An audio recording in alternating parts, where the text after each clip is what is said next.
আসসালামু আলাইকুম, আমি মাসুক কবির রুমেল। আমাদের একটা বেসিক সমস্যা আছে। আমাদের বেসিক সমস্যাটার মধ্যে হচ্ছে আমরা প্রথমে কিছু পাওয়ার জন্য মরিয়া, আর পাওয়ার পরে তার মূল্যায়ন বুঝি না। আপনি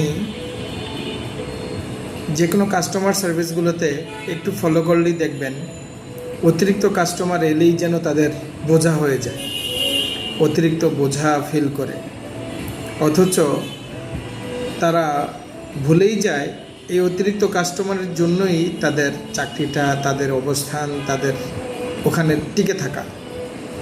আমি ব্যাংক জব থেকে শুরু করে গভর্নমেন্ট যে কোনো সার্ভিস হোল্ডারদেরকে বলবো, তাদের ওখানে আপনি ইভেন ছোট্ট একটা চায়ের দোকান, মুদি দোকান, হোয়াট এভার ইট ইজ, আপনি রেস্টুরেন্টের কথা বলেন, সেখানে আপনি যান, একটু অতিরিক্ত কাস্টমার এলে তাদের ফার্স্ট অ্যাপ্রোচটা যেন এমন একটা ভাব, কাজ চলে আসলো, না আসলে তো ভালো ছিল, একটু আরামে বসছিলাম, দাঁড়াইছিলাম, গল্প করতেছিলাম, হোয়াট এভার ইট ইজ।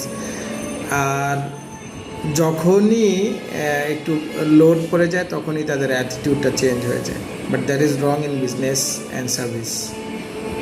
আপনি কাজ তো সবাই করে, কাজের সাথে হাসি মুখে কাজ করাটা হচ্ছে সফলতার লক্ষণ। আপনি যখন হাসি মুখে এনজয় করবেন কাজটা, আপনি তখনই বলতে পারবেন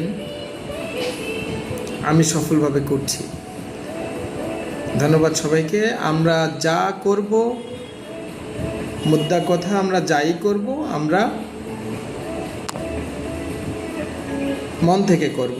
আমরা যা করব নিজেকে, নিজের কাজটাকে ভালোবেসে করব। আমরা যা করব সামনের জনকে সম্মান দিয়ে করব। করি না করি সম্মানের সাথেই তাকে রেসপন্স দেব। ধন্যবাদ।